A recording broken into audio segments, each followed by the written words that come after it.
Surf's up. We're back with another Mauisnake show. I am joined by It's Server Time alum, now HLTV senior staff writer. That is your title, right? That's my title. All I right. like how you phrase it as if I graduated from server time into HLTV. It is, yeah. That is what it is. That is what it is. I am gonna stick with that. I'm not retaking that. Yeah, that's I mean, it's like how if a guy leaves a restaurant, I call him an alum of that restaurant, even if he was only there for a year. Like, it doesn't need to be. It's not a graduation. It's just he just spent time there, you know. Today's episode of the Mauisnake Show is sponsored by SellYourSkins.com. If you want some cash for your CS2 skins, check out SellYourSkins.com to instantly cash out your skins. Sell more, get more. When you sell on Sell Your Skins, your account will level up to receive better rewards forever. Sell Your Skins can pay out using Revolut, PayPal, bank transfer, web money, crypto, and many more methods. For a 5% bonus on sales and trades, type in the code Mauisnake when signing up or click the link in the description below. It's true. The It's Server Time Penitentiary. Now, where's Mix ended up then? You've put him in what, boss now? Yeah. No, he's in Elevate. Is he in Elevate? I Is he? think so. He's actually working with those guys. I think so. Oh my god, he's reforming them, or maybe he's actually being turned to the dark side. Yeah, we're gonna have to investigate, see Okay, which one has happened. for real. Actually, I'll have to do a check-in with him. If people don't know, obviously though, Note. If I don't know how you wouldn't know if you watch my stuff, but it's possible. It's possible. There's been a gap between now and when its server time ended, but Note was with me on my first long-form podcast with regularity, which was its server time. You have since what did you start? You did something with HLTV then, but you've obviously moved to the senior staff writer position. What was your title when you first started that? I think I've been senior writer since 2021. So I Okay. think most of the time we did server time I was senior. Hmm. But when we first started, I was a junior writer, and then once Louise left, I took over as one of the seniors. But in terms of just what I've started since then, I've been mostly writing, but I'm starting to pivot more into, or not pivot, but trying to add more video stuff as we go forward. So we did a couple of things at the major, and then I want to do a little more stuff online as well. That's kind of the plan. Cool. Cool. All right. Yeah, because you obviously just came back from the major. I was at home, but what would you say how was the overall vibe? Honestly, I really enjoyed it. I think the group stage was really cool because the area for people to watch the matches, like the A and B streams, were set up right next to where the press tables were. So we didn't have like our own room or anything. It was just next to the entrance to the main like playing area. And so the A and B streams were set up right next to us with these couches. And every time a match was happening, you'd have all the next teams who were playing come down and be watching there because they had to wait for their game to start. And so it was actually pretty fun because you had the team managers or staff for everybody else who were in those games watching there, and then every now and then other teams would show up. Especially with the Brazilian teams, you had a bunch of people watching and yelling. So it made the vibe a lot of fun because you had like Mongols on one side and then like one of the Brazilian teams on the other, and they were all like yelling at each other. So that made it a lot of fun to watch. It honestly made me really miss the way that Rio did the group stages to have an actual audience because I think that kind of just has to start happening more to make it more interesting. And also, it gives you a level of separation between the first and second group stage because let's say you do the first one behind closed doors, but then the second one has an audience of, I don't know, 2,000 or 1,000 or whatever. And then you have the main playoffs, right? So you are actually changing something between the stages and it feels like you're actually earning something in a way. But yeah, general vibe wise, it was honestly a lot of fun. I think for media especially, it was nice because you can just go up to the players and ask them or their managers directly for interviews. So it makes it a lot more streamlined.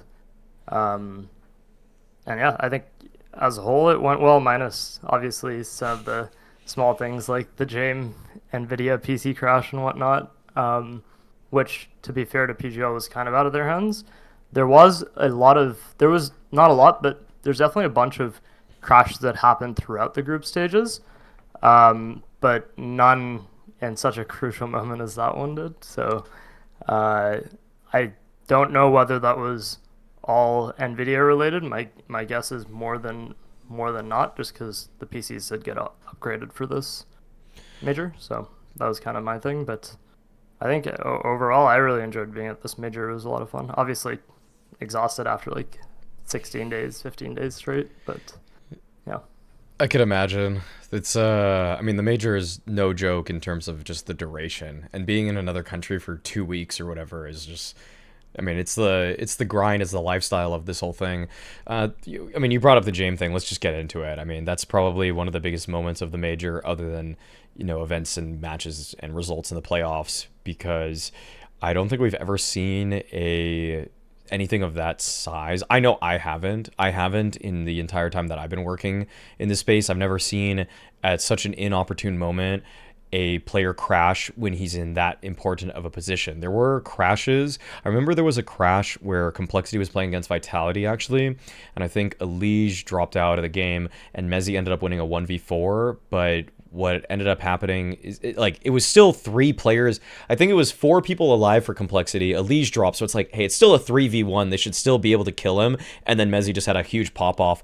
I mean, he probably actually doesn't clutch it if AleksiB is alive there, but I also think that because Complexity ended up winning that map anyways, it was the one map of Vertigo that they beat Vitality on. I don't think anybody's really looking back at that and is like, oh god, it's too bad that Mezzi didn't die here and have worse stats, and then other people on the team would have had better. Like, the only thing that was essentially lost was worse stats for Complexity, better stats for Mezzi, and a slightly better round scoreline for Vitality that I don't think anybody's gonna remember it down the line at all.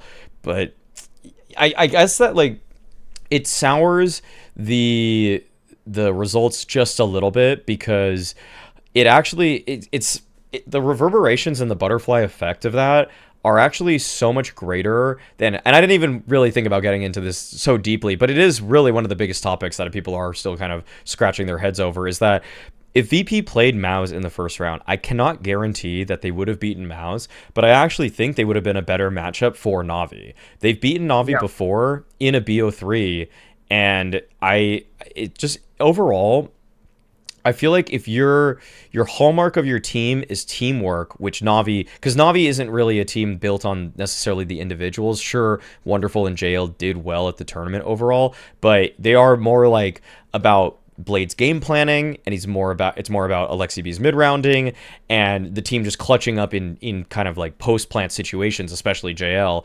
But versus a team like VP, I do feel like you're playing now, instead of a G2 team which has pretty mediocre tactics in my eyes, but exceptionally strong players, it feels like Navi won for a couple reasons, but I do think that it's just a completely different story. Like VP wins also by the sum of their parts being greater than what they actually are individually, just like Navi does, as opposed to G2, where it's almost just like the strategy, tactics, and sometimes even the veto actively hurts the players that are on the team.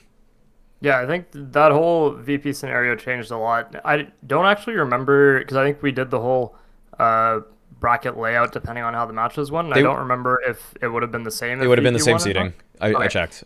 So with that, it's just that regardless of the fact that it would have been the same bracket, the end result between all the teams going through this, like, as you said, I don't think it's a guaranteed that they would have beaten Mouz, but if so, like, the entire, I guess, second half of the playoffs would have been so different, and it would have been much harder to actually gauge. For even Mouz going to the semis would be another story we haven't even unpacked either. Yeah, exactly. And the other thing was that with VP, I was honestly surprised they just took it in stride so easily. And I know from home it might have. I mean, I don't know about the PGL broadcast itself, because I know they from what I saw, it seemed like they didn't ask Jame about it in the post game interview or whatever. Paula did mention he didn't actually bring it up exactly. He kind of gave him he kind of like led into the idea a little bit, but he didn't actually, I don't think he specifically brought up the crash, but I felt like Jame just kind of he let it run over him really easily. I can't say the same about everybody else on the team though. Yeah, exactly. I mean, as far as I know, there wasn't like, Jame wasn't told to not talk about it or anything, because we interviewed him about it right after, and obviously a bunch of other people did too. But honestly, the team didn't seem super tilted. Jame obviously wasn't at all, but or didn't seem to be at all. But the rest of the team also didn't look super frustrated. I'm not sure if you watched the Jame interview we did, but one thing Dastan also mentioned to us, and I asked Jame about, was that apparently they also had a couple of other crashes in that series alone. I think Fame also crashed at some point on Inferno, Mm, and somebody else did too. So it was kind of, I guess they were so desensitized to it almost that they didn't really care. Um, but yeah, I think overall, in terms of the way it affected the rest of the tournament, like we really don't know what VP would have been able to do on stage, because once you have a team like them against Mouz, I still feel like that would be able to go the way of VP, just because I mean Mouz kind of just crumbled a little once they hit the stage. Um, yeah, they did. Yeah. but yeah, I don't know. I think I was. You say that G2 had this reliance on, or not reliance, but like they had this firepower. But honestly, I feel like they didn't this tournament. It was like Mono C or bust. That's true. Um, because man, I was so disappointed watching them play. Because Nico had that one good series in the playoffs, but that was like it just seems like this team's so out of it when watching them, and you have Mono C hard carrying or nothing's happening. The Okay, why don't we get into it? Yeah, G2, I guess. I mean, like they're as a team, G2 are barely a team. That's kind of what I get from them. Hunter has fallen off drastically in terms, because the thing is about Hunter that I've always kind of noticed is that it really did feel like Hunter, he would end up with good stats on some pretty important tournaments, but I never really felt like if you put him toe to toe with a lot of the top riflers in the world, like let's just talk about the top 20 list. I would almost say that mechanically speaking, he's one of the weakest, but it's just that he had really good ideas in mid late rounds, and people always talked about on G2 for that matter that he was a great secondary caller. He's inputting a lot, and I feel like that kind of player would have been fantastic if you could go 1-for-1 with, say, like a Tessis or like somebody on Heroic in Heroic's heyday, where it's just they just needed another good voice that elevates everybody else while just making sure he's not a hindrance in terms of his own individual ability. But now Hunter's individual ability is definitely even worse, and also his individual decision making is clearly worse. That Yeah. 2v1 that he and Nico had on Anubis versus Navi, where AleksiB's retaking the B bomb site, and they just like Nico's in dark or E-box or cave, whatever you want to call it. Nico's in cave. He swings first on the Alexi tap, and then Alexi taps, and Hunter just kind of swings almost instantly instead of playing like wait 4 seconds and then swing the bomb or something. Like that could I have think been a he waited like 2 seconds, and then Alexi just started spraying, and then Hunter swung into it. After Alexi had definitely been spraying, I don't know, 10 bullets by the time Hunter swung into it. Yeah, So it was just so really, really badly played, and that's not what I expect from Hunter either. And I think that overall, the Nexa move. In fact, what's interesting about Nexa is that I actually feel like this is the best tournament I've seen him play with G2, and he was just like satisfactory. Like if this could be your anchor all the time, okay, I feel like there's actually a lot to build on here. But it does feel like yeah, Hunter is worse than what he used to be. Nico kind of game to game, and Mondesi for all means I'll just ask, do you think he's number one or number two? I think right now it's so hard to judge because we've really only had two big tournaments, right? And Donk obviously had an insane Kato. I think consistency wise, over the course of the year, Mondesi will probably be number one for me, just because of the impact that he has. And currently, if you look at the firepower G2 is working with, and this is so weird to say on a team that has Mondesi and Nico and Hunter, but like they're objectively just right now working with less firepower than Spiridar, Mm-hmm. because Shiro is playing way better as a secondary fragger. So I think Donk, it's going to be a really close race if Donk obviously keeps up this level throughout the year. But right now, I edge it just slightly to Mondesi because I don't know. I think the fact, like the way he's playing with the op now versus what a lot of other oppers are doing, shows that he has just like a different read on CS2, or he's tried to actually put in a way more effort than a lot of other oppers are right now, and trying to actually dynamically adapt his style to have more impact. And he even said that in the interview he did with us. So seeing him proactively try to do that for a team that's not playing well like together right now, like G2 is, I think I edge it to him. But on your point of like Nico's game to game, how is that the standard we now have for Nico? Like just saying that a few years ago would have been absurd because Nico is not a player you go, oh, he's okay here, he's good here, he's bad here. Like he's not a game to game player. He's a superstar fragger, superstar player who you pour resources into and actually gives you an output based on that. But he's not doing that now, and I think like the fact that the standards are far enough down, where like, oh, Nico's game to game is kind of scary for this G2 going out of this major. It is, because he's not. If you like going through his major run, his game versus Mouz, I can't. I mean, I obviously have to give him credit because he beat them and he was an incredible performer in that game versus them. But that was kind of a win by committee sort of thing. Like everybody on G2 was doing incredibly well there. Even if you just go off of rating alone for the series, HooXi was a higher rated player than every single person on Mouz. Like that's just a comprehensive destruction that G2 were able to find on a Mouz team that seemingly can't hold their nerve once they hit big stages like they didn't at Kato and like they didn't over here for the major. So until they figure that out, G2, I mean Nico, G2, they can walk all over them. People with more experience seemingly can do that. But yeah, with other matches in this tournament, I mean, we didn't really get in some of the losing efforts in the BO1s. Nico was not there for them. He wasn't the savior that he's supposed to be. For even the Ecstatic series, I mean, he did all right on the maps that they even won. But for a guy that like, I'll just the take on Nico right now is that he's clearly not a top 5 rifler in CS2, and I would be pretty surprised if you could comfortably put him in the top 10. I think he might be on the cusp, but like he's a top 20 rifler right now in the game, but not a top 20 player for my money. So that's kind of crazy, given that last year there were times, and last year and the year before that, there were times when he was competing for #1 in the world, even on the rifle when it was a scene dominated by Oppers. Yeah, I think also to your point of Hunter being a secondary caller and or usually having that kind of voice, I remember when I used to go to events and stand near G2, I used to hear him talk a decent amount.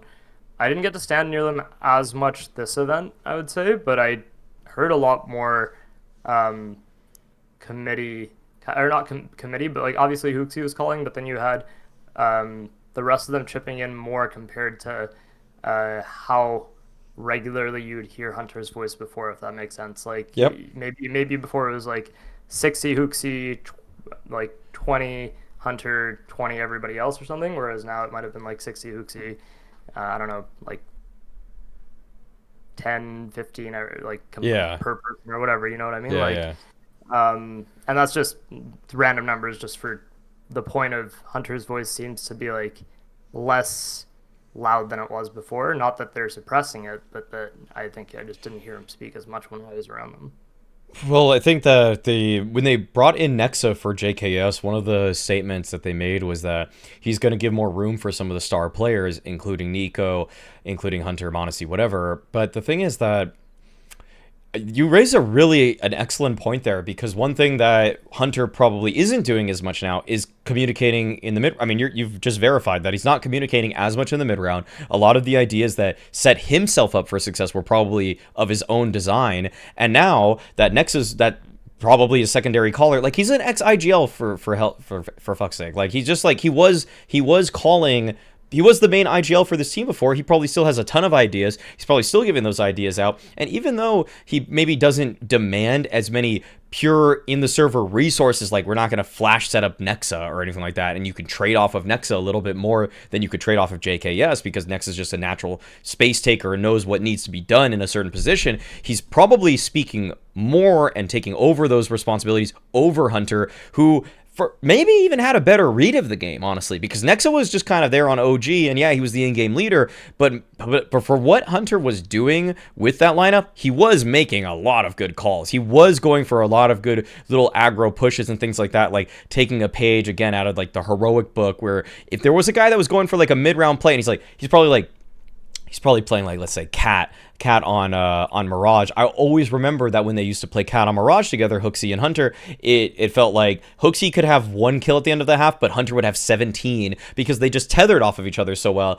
And I mean, that's one example. They don't even play Mirage anymore because Nex is not a good A anchor, and they just couldn't solve that. But at this point, I feel like because Hunter is losing his voice, he's also losing his ability. It's kind of like that thing where, sometimes you think, oh, you take the IGL off of the IGL role, they should just become a big fragger again, but they actually never find their form. I think the best example is probably like Stanislaw Liquid for a time when he was just like what's his purpose now? He's not really a great fragger. He's in fact even maybe a worse fragger, and how he's not calling. Like it's hard for people to like grapple with this, but if you're not the one that's calling everything and like saying we should do this, we should do this, we should do this, well, now you're more passive game plan and kind of just being directed. It just doesn't suit your skill set or your comfort, whereas before you were finding the peak of your performance when you were calling your own shots. Yeah, I mean, for some of the micro stuff like that, it's also really hard to get idea of exactly how stuff is happening when you're at the event, because obviously for me, for example, like I'm writing an interview, or like I'm doing an interview, then I'm transcribing it, and then I catch like a few rounds of the game, and then I have to go and sit and watch the team for the video or whatever. So a lot of those are the times where I'm actually able to hear what teams are saying. So it's not like I don't have 100% idea of like how much his voice has changed, but that's just the general idea I had from going when matches were getting to the end. I don't know about you, because you at least were at home, so you had the chance to watch the major at home. I don't know what that was like for you, because I didn't get a ton of time to actually Yeah. watch back any of the games. I mean, Right. So, I mean, this was a very different experience for me from the last three majors where I was working through all of them. I was co-streaming the entirety. I actually say I'm proud of the fact that I did this. I actually every single day, even from open qualifier, from the open qualifier, I did the open qualifier on my stream, the closed qualifier, the RMRs, and the entire major. And once the major started, I started from the very first match of the day to whenever the last match was finishing. So I watched everything. I was on my computer for some days over 10 hours just streaming the whole entire thing. And it's in terms of that experience, the co-streaming experience, it's not that I guess there's like a couple parts to this. One is that from the visual side of things, I mean, I think PGL just kind of ran a very very solid event overall. I feel like the games delivered in terms of excitement because of the name brand value for them. I feel like we saw some of the glitches. Most notable being the ones in the playoffs where we don't know if they were getting DDoS or they were getting or what, but basically for the grand finals day, the semifinals day, there were moments where the Twitch stream, the Kick stream, and the YouTube all went down, and so you had to go on like Izeko, the Polish streamer, who has a clean feed of the game. And so I actually just watched his stream on my stream because there was no English broadcast for stretches of sometimes 2 rounds. Like it's pretty unnerving because it was like, yo, they just lost so much viewership, because I don't even know how this grand final or the semifinals would have done in terms of viewership, because flat out I just had to watch other streams. I just like Twitch was not reliable, and that's usually the biggest concentration of viewership. But I actually was using Kick for the entire event because it had less delay, it had no ads, and it actually was up more off. Like sometimes the Twitch got taken down. People are like, oh, Twitch is down. And I'm like, I'm on Kick, it's fine. And I've never watched a tournament on Kick before in my life, I don't know if I ever will again, but if it actually can consistently be a better streaming product, but that just seems completely random. I'm not really putting any thought into that.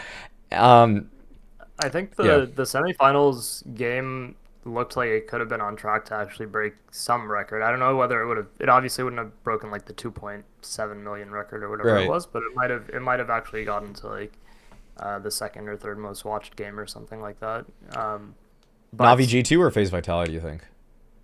I think it was Navi G2. Okay. I think that one was higher viewership if I remember right before the stream went down.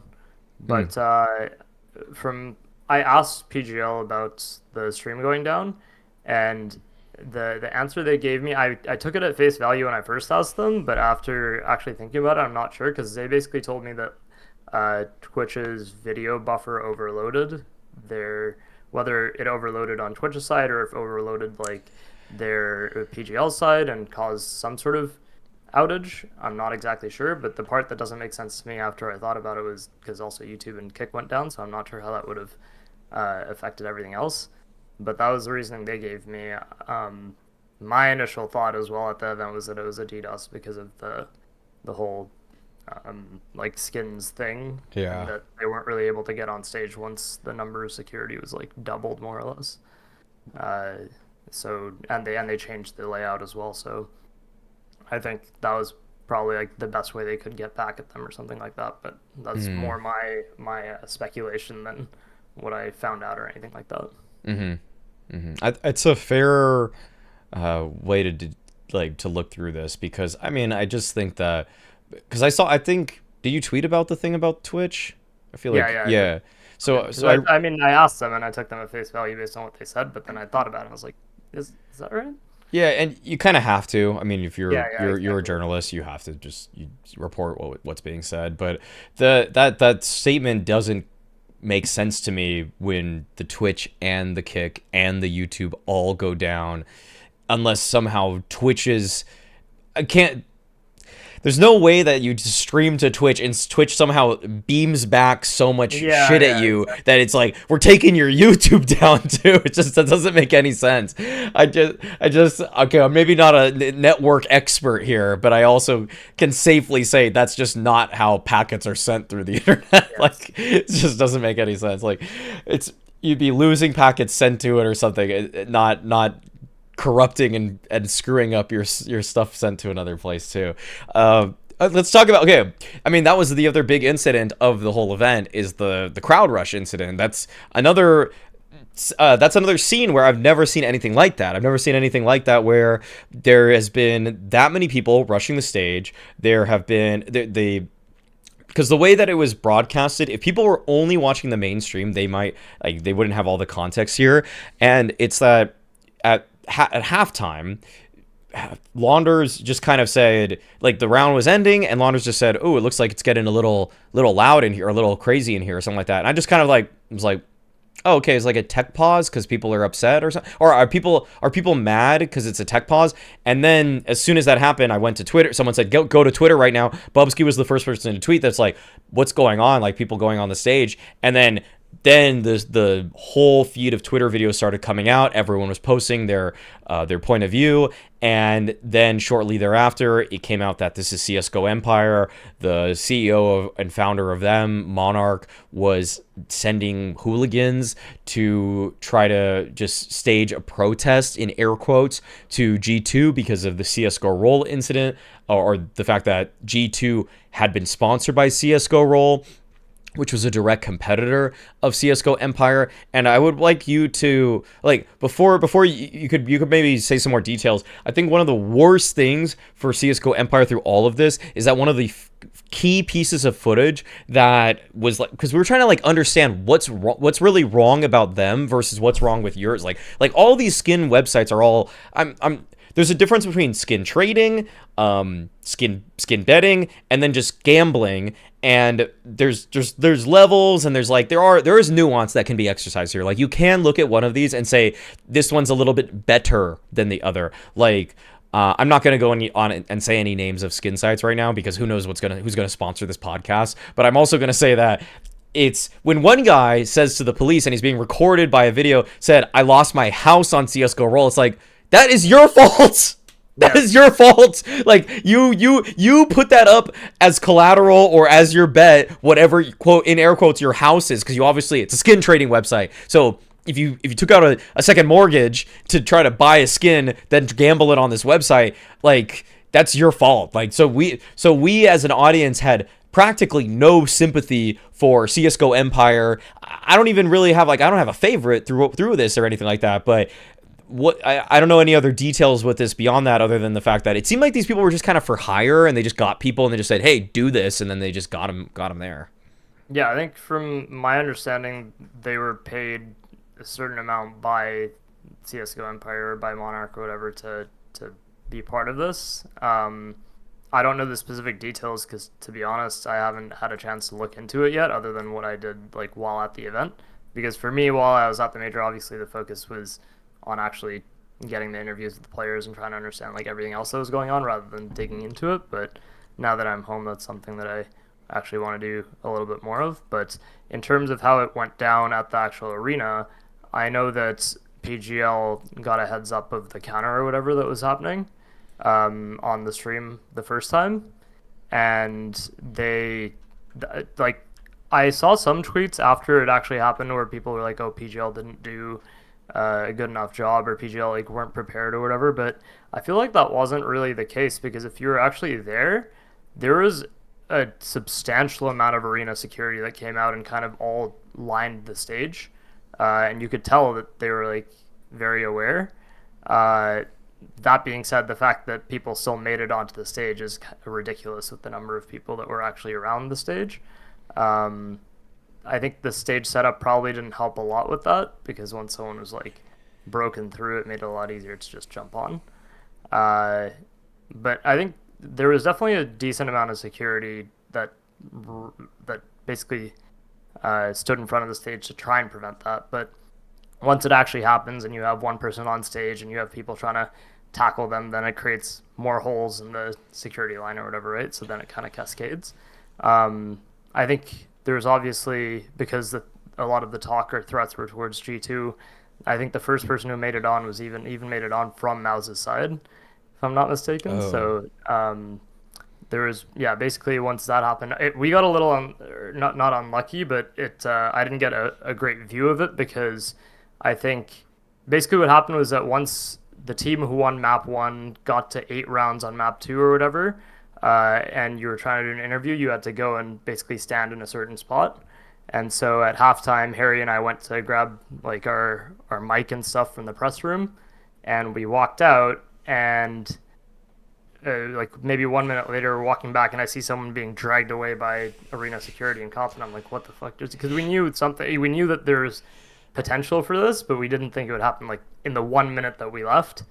And so when we walked back in, it was kind of chaos in the stadium, and yeah, I think initially a bunch of people rushed the stage. They got taken down, I think, by a mixture of arena security and also PGL staff. And then I think, yeah, so basically after the initial rushes happened, there was a point where I think the broadcast was about to go back up, or there's a countdown timer that appeared back in the stadium. And then a separate fight broke out that was unrelated, apparently, to the whole CSGO Empire thing. What we heard was that there is one guy who basically said to someone in an Astralis jersey, he was like, "Astralis sucks," and the other guy was like, "Oh, you're ugly," and the guy replied back, "You're stupid." I'm not even kidding. This is something along this discourse is exactly what happened. It was like, Astralis sucks. No, you suck. Oh, you're ugly. You're stupid. You want to fight? Yeah, let's fight. And then they fought. So that was the second thing that happened that caused the timer to like go away again. But that was unrelated to the whole CSGO Empire thing. And I think those guys got taken out as well, like taken out of the venue as well. So there was a concurrent fight during the stage rush. Just after the stage rush. Okay. Okay, just after. All right.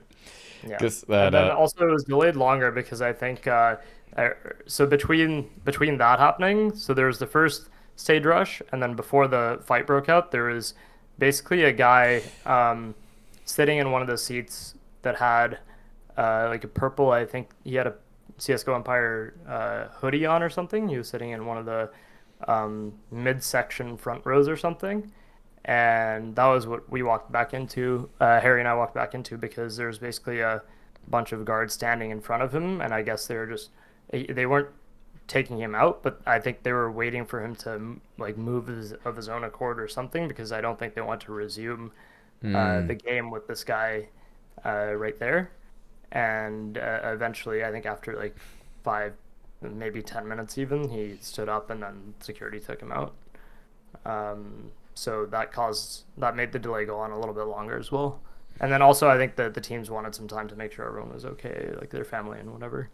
So yeah, that was kind of how it was on the ground. And then also, obviously the next day they removed the catwalk, and then they added these metal barriers at the front that didn't really allow you to get through, and then security was also directly in front of those metal barriers and a couple behind them, and they were also like very, I guess aggressive isn't the right word, but they were very,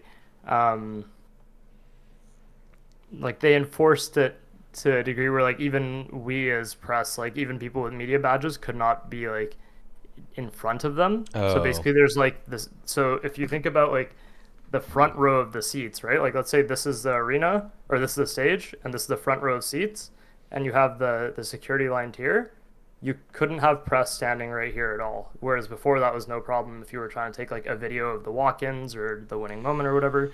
So they yeah. kind of just like shoved you to the side and back, and that was for that one for basically everyone. So and the people in the front row couldn't even stand to get a video or something. They had to stay sitting. So they became very like um, they enforced that degree of security quite hard after the stage rush. That's so And cool. and also semifinals onward, they basically doubled the amount of security or arena staff that was there to stop from the quarterfinals. Damn. I mean, it really. So how do you think the vibe of the arena changed from before to after? Were people is it the same energy or people feeling it? You The mean on the day, or do you mean throughout for the rest of the event? for the rest of the event, like the last 2 days. Honestly, I think it was. I feel like it basically didn't happen. Oh, okay. Like you didn't feel much of a vibe shift other than the security being in front. Like if you went right up to the front, then you could see that there was like a difference in the way the security right up front was handling it. But other than that, in terms of the audience vibe and everything, it was perfectly fine. I think it still felt like a major. It didn't feel like anything had strictly changed in that regard at all. Okay, cool. Well, that's good. I mean, it didn't. It was a pretty crazy, memorable moment, but it didn't actually seem to dampen the celebration of the event itself. Beyond that, okay, all right. I think that's enough. I think that's enough on that one. I just feel, yeah, I feel like the I'm just gonna bring up the last thing. I feel like the Neo Kai's tweet is just like, how did that, did you see Neo Kai's tweet before this thing where he said good luck getting past me, and it was almost just like, why did you even Oh yes, why did you even make this tweet? Like it's just a completely random tweet just trying to say he's stacked and that yeah. he just thinks he looks like a security guard, and that I was like kind of like, what a meaningless tweet, but then in this context it's like that is probably the worst tweet ever. It's just the unluckiest thing to write, even if Yes. you just think you look stacked or whatever. Like, why even do it? But I wouldn't even have cared about that tweet at all had this not happened. I'd just been like, okay, he's just taking a picture at the event. It's just like a funny whatever caption. It's just a whatever caption to me. I don't know why that one just stuck in my brain so much. Like, this is the only tweet you had this whole event that I even thought of, and it's because of just how unlucky and how poorly timed it was. It's just one of those things that you really regret tweeting after the fact, but it's completely innocent before Yeah, anything. yeah, yeah. Oh yeah, it's funny. Okay, let's talk about the champions. We've said stuff about a few of the other teams already, but so Navi winning this event. I want to ask you first, of the 8 playoff teams, if you were to have ranked them, I know it's impossible to really be completely like unbiased or like think about it before you even the playoffs started, but if you had to rank them just in order of strength, like a power ranking, it's not even like likelihood, because then you'd have to think about matchups and stuff like that, but like if you just ranked them, where would Navi have been before the playoffs for you? I think I had them actually beating Eternal Fire. I did too. Um, Okay. I think I had G2. I had G2 beating Mouse, but I also had G2 beating Navi, I think. Mm-hmm. Um, so I think as an overall, I would have put them above Cloud9, above Eternal Fire. I I think head to head as a matchup, Mouse would have like I'm not sure how that would have gone, but I think I almost put them above that more so just for from the experience factor than anything else. Mm-hmm. Um, so I'd say I probably had them fifth. Okay. So basically after just above Mouz, and then Eternal, or Cloud9 and probably it Eternal would go Fire. like Eternal Fire, Cloud9. Actually, no, sorry, Cloud9, Eternal Fire, Mouz probably, and then Navi. Is that Okay. right?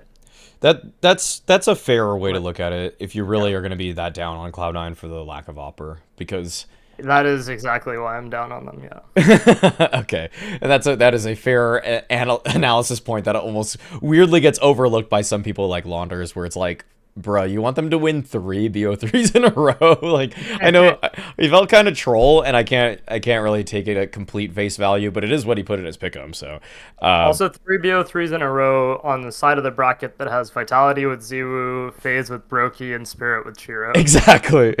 Come on.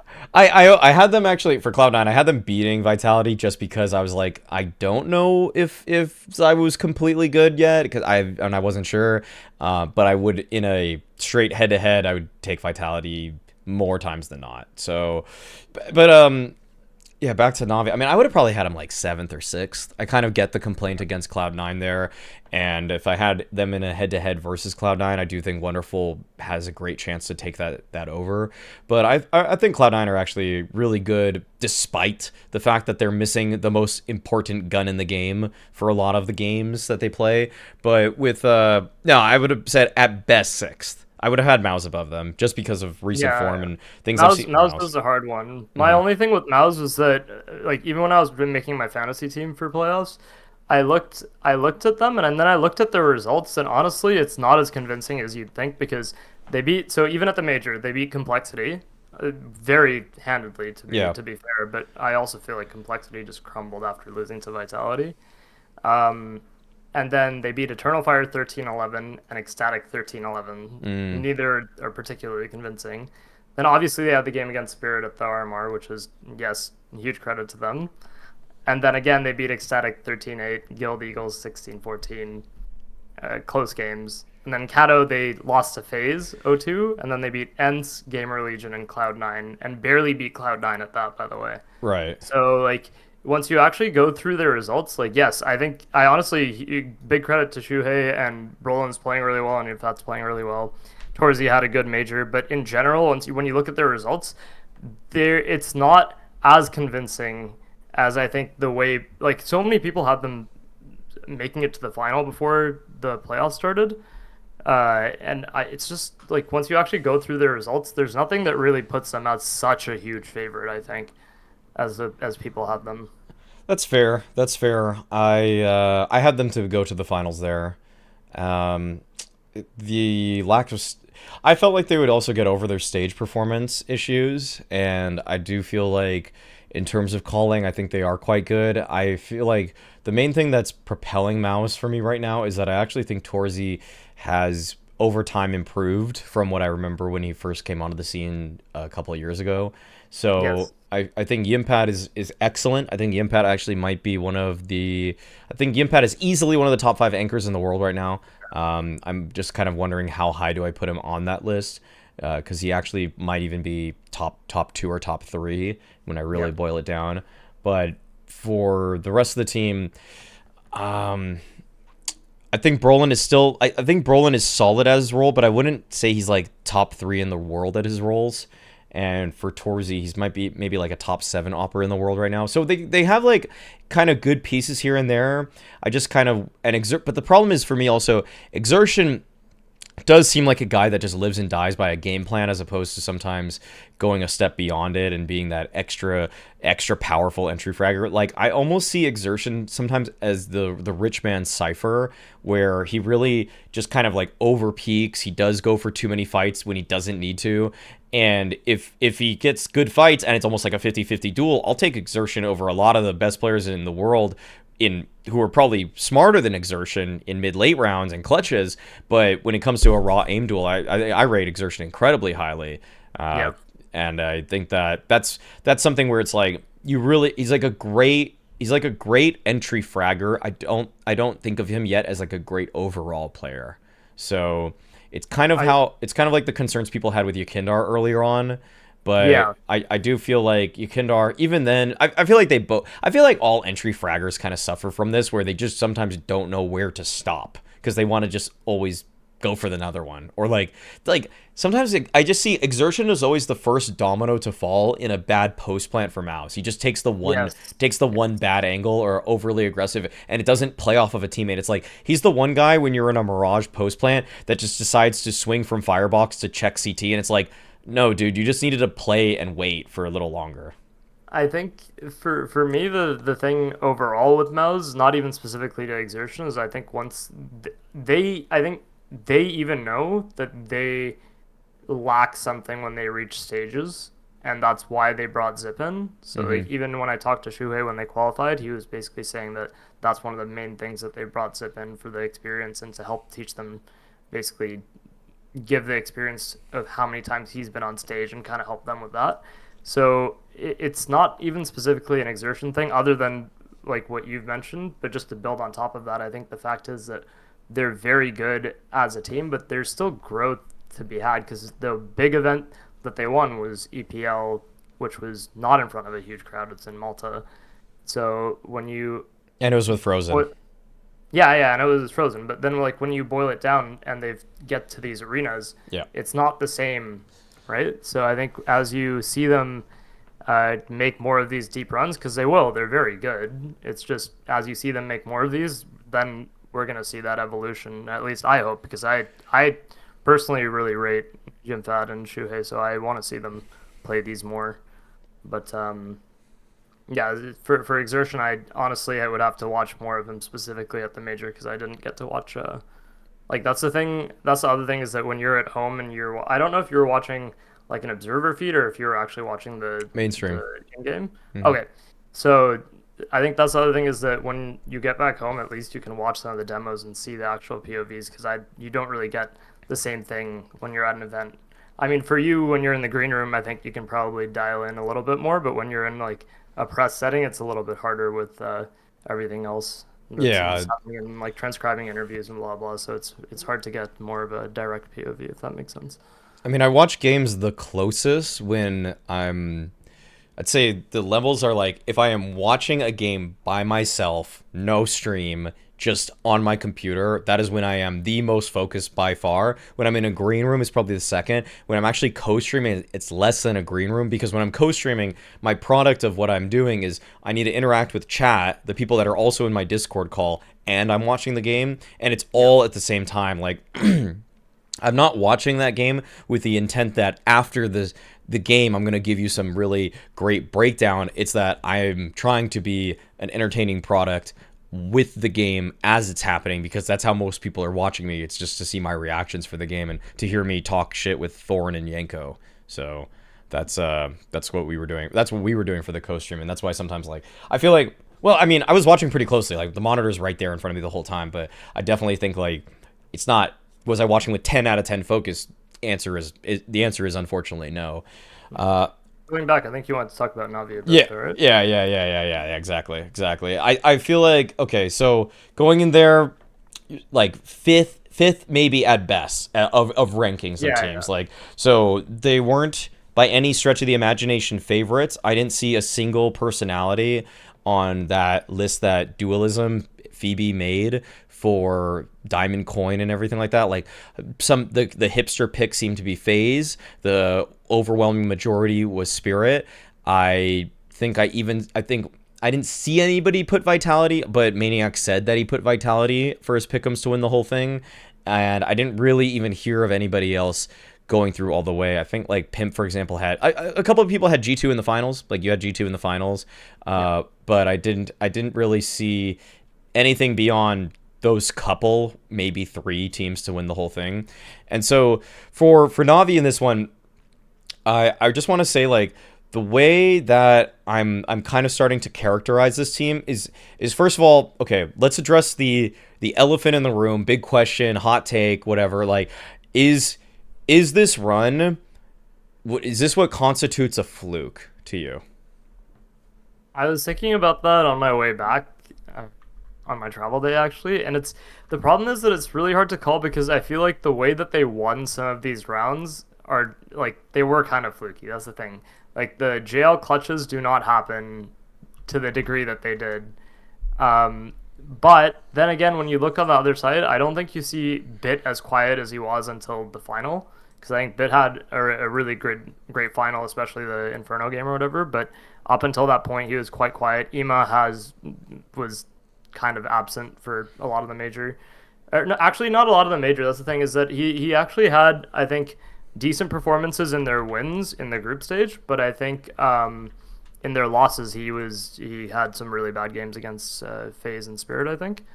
But I don't know. I think AleksiB's leadership and Blade's coaching of this team makes me believe in them to the point where I think they can win tournaments again. Can they win another major again if with this kind of level? I'm not actually. I would say no, probably. So it's really hard to characterize whether it's an actual fluke or not. I don't want to say it's a fluke because I think the way they beat these teams is very legit. But then again, I think the actual level they showed wouldn't be enough to beat, for example, like a Spirit at their peak or a FaZe at a FaZe that didn't crumble in the final. Because I feel like FaZe did definitely have like a good number of poor decisions that they made in that final. The term fluke is kind of like, I don't know how much I want to get into just breaking down the term itself, because I've done that with like dark horse, but that has a much more specific definition, because sometimes people just say fluke, and fluke just means something's lucky. It just means that something was done with some luck, like a fluke win or a fluke loss. Like, but when you go through an entire tournament and are able to win consecutive BO3s over some of the best teams in the world, beating FaZe, beating G2, I don't know, you could consider Eternal Fire like, they kind of to me are like the team that just made it into the playoffs there, Navi included themselves. But when Blade even also had, when he said in the HLTV interview himself that, you know, they wanted to, like, they barely made it through 3-2. He said he wanted, like, his goal was top 4 and kind of see what happens from there. But it's tough because like you're saying, the way they got through is legit, but I can't really take away, like I almost say it like this, like the Vitality win in Paris seems a little flukier actually to me than Navi's win, because Vitality's win was also like a huge part due to the bracket. That's what I mean. They had one of the easiest major brackets you could have possibly asked for. That's why it's flukier. Yeah, in some ways. It's that people going into that event knew that Vitality were one of the top teams, and so it might not seem from a favorites perspective as fluky, but in terms of, well, now we see what Vitality looks like against playing a top 5 team in the world in a major playoffs, and we see the ZywOo drop off, and it almost feels like, did they just fluke their win by playing bad teams the whole time? Whereas Navi, because of the legitimacy of their competition, like everybody says that line, you can only play who's in front of you. Well, Navi's was decidedly harder. They played harder teams that were in front of them. And so if anything, it's less fluky than Vitality's draw. Because if I'm just talking about like the luck side of things, the luck side of things is your draw. It's not about how you play in the server for me, because if it's about just how you play in the server, nobody's ever fluked anything ever, because you've always won at the end of the day. Like, unless it's purely RNG and you're winning by Jame crashes and jumping shots that are just always working, sure, I could call that a fluke. But this is a win based off of teamwork, prepreration, and players that are jumping shots that are always working. So are you saying that Luminosity's major win was a fluke?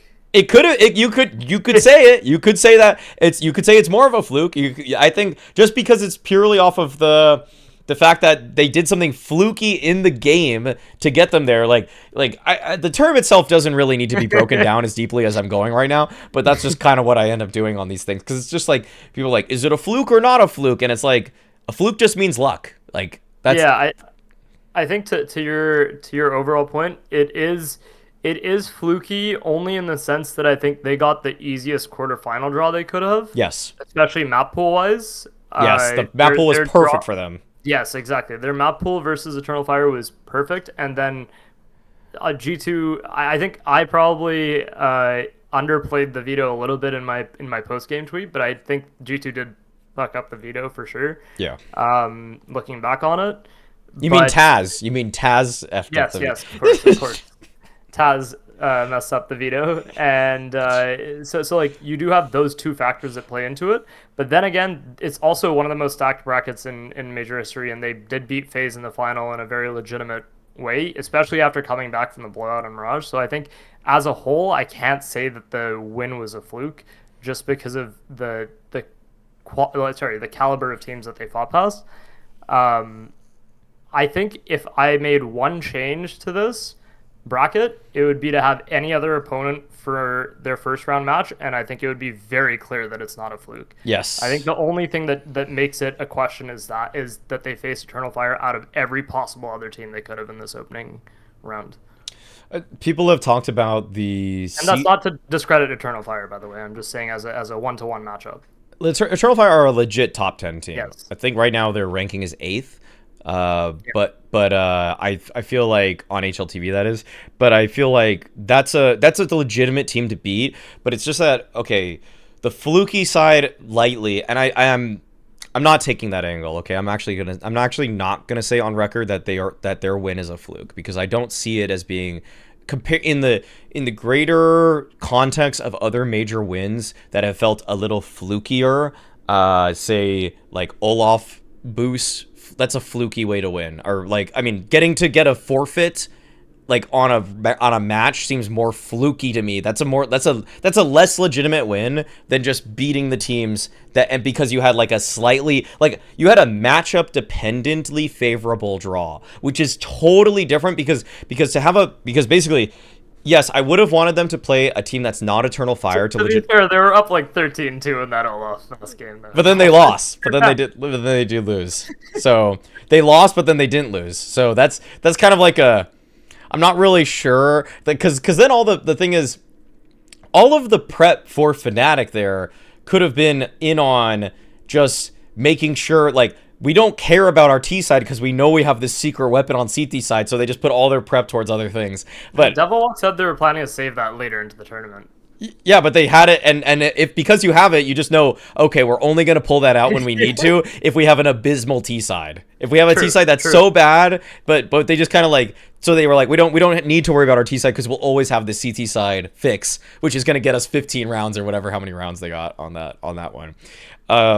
No, beyond that though, I don't think you can say, in a weird way, the teams that they played, like G2 are a higher ranked team than them. They were a higher ranked team than them, but Navi had beaten them 3 times leading up to that series. That doesn't mean it's a fluke that they got that draw necessarily, because it's a matchup dependent advantage that they have over G2 because of their legitimacy as a team. Like having, like, if you're the 10th best team in the world, you beat the ranked like 11th and 12th, but then in the grand finals you play the first best team in the world and you beat them, but you had beaten them 3 times prior. I'm not going to say, oh, that's a fluke. They just got to draw the best team in the world, but they just are really good at matching up. It's like, well, if they're good at matching up against the best team in the world, that's not a fluke that they're good at matching up against them. They're just better than them. Like that's why I don't think it's a fluke. But the another question that follows that one is that, do we expect sustained success with this Navi team? So I'm going to throw that to you first, because I have a thought about that. I think we do, only because as you watch this Navi evolve over the last little while, I think there's nothing that to me that indicates that they won't be able to do this long term, because I also just think AleksiB's calling is very legit, and he's somehow found like the way to make this roster gel. Him and Blade, obviously. But I think that as a pairing also, if you I don't know if you watch their vlog or anything, but even from seeing them talk during the group stages and whatnot, it gives me confidence in that this team knows kind of how to use the best of their pieces. Now, do I think this roster is going to last if they, let's say, don't keep winning events? I'm not sure. I feel like they still are one change away from being like consistent title contenders. Or it's either that, or you see Bit hitting like consistent highs, which I don't know. I feel like in his role, like we just won't be able to see that. My main issue with them is that Ima is in like some star roles, but not putting up the numbers that would warrant that. And that's this is the thing though, is that it's very hard to maintain success off that. But at the same time, if you look at it on the flip side, if he just consistently puts up 1.1, 1.2 ratings after this, then it'll be the opposite, where instead of like winning a major with a 49% round win percent, they're just going to win games instead. You know what I mean? Like it is in the sense of like this run was hard for them because their star, basically one of their biggest star players, was not playing well in their losses. So when you turn that around, like there's nothing to indicate that they won't be able to sustain this going forward. Especially as Wonderful is really like hitting the highs that he is. Yeah, I mean, like I'm just gonna look at their results because the thing is, when you go back, they obviously took the map off Spirit and Kato, but then the loss to Falcons was just like, I don't know, how much weight do you put in that? Because to me, that's not something that I think is consistently going to happen to them. Uh, because I don't know, it's like you have this team that hadn't really played a ton on stage together. You had Wonderful, who hasn't like had a ton of tier 1 experience, and you're getting to the playoffs with Kato, and then you're losing to Falcons, who have crazy amount of like experienced talent. So as you build up this kind of team and you have the confidence of winning a major, I feel like they're just going to keep making runs to playoffs. I don't know whether they're going to keep winning titles immediately. That's the biggest question for me. Right. The difference between a team that makes runs to get near, put themselves in chances to win championships, and being a, like, I don't think anybody is going to go out, well, let's just say, I'm not going to say that Navi are going to go out and start winning more titles, but can they be a top 4 team regularly? I think the answer is actually yes, in as much as they have the time to prep. And the reason I say that is because Blade has talked about before that he always likes to have a certain amount of time and would even want to take tournaments off to get his team fixed for the next event that they play. And if it's just if you just put them through the gauntlet of playing, say, 3 LAN events back to back to back, I don't really think that they're going to come out on top of that, because I just don't think that they have the personnel necessary. But in terms of the calling, the game planning, and those two are strong enough clearly to contest with some of the best teams in the world, but that puts a lot of emphasis on Blade, a lot of emphasis on AleksiB, and that's why I think it's pretty easy for me to say that those are the 2 most important pieces of this entire roster right now, even if JL just won major MVP and Wonderful's an up-and-coming star. I don't think that with Bit and Ema in the forms that they've shown over the last 3-4 months, to say that they're going to keep winning through it all is where I'm just like, man, Blade's got to be a goddamn genius, and AleksiB's got to make the perfect reads every single time. And I know that they're capable of doing that. We just saw a whole tournament where they did. But if there were any team where I said, okay, play 3, like top 10 teams, play them all back to back to back, I'd say the most likely to win them most is Spirit. Yeah. I think also for Navi, they had something like a 2.5-week boot camp coming into the major. That seems so they had a crazy amount of time to prepare. Mm-hmm. And I think I don't remember who said it, but someone was saying that they were also just owning everybody in scrims. Kassad said that, at least. Okay, yeah, exactly. Yeah. So it's just when you have something like that happening, it's a bit of an outlier going long term into like back-to-back events and a more chaotic schedule as we go into the year. Okay. Let me see. I had something else I think I wanted to say about them. Oh, okay. Yeah. So also for this whole topic, already hinted to it there. Okay. So AleksiB now as an in-game leader coming into this event, one of the most slighted by fans. And I feel like in all honesty, there's 2 sides of why I think people were hating on AleksiB. One is that Thorin claimed him so early as being a guy that he just had so much faith in, and it kind of felt unjustified in some ways, where it was like, why are you putting this much faith in a guy when all he has really is this one sort of run at Katowice 2019 where they made it super well, they actually had a couple runs. They had a couple nice runs. But he did it with like a very underpowered lineup, and with that, I think a lot of people were super against AleksiB because people will just hate on whatever Thorin claims, which is almost why like there were so many Simple haters for such a long time too, because Thorin claimed Simple in 2016 as being the best player in the world, and everybody was like, what the hell are you talking about? And so people just wanted to keep hating until he finally proved it, and then it just became undeniable.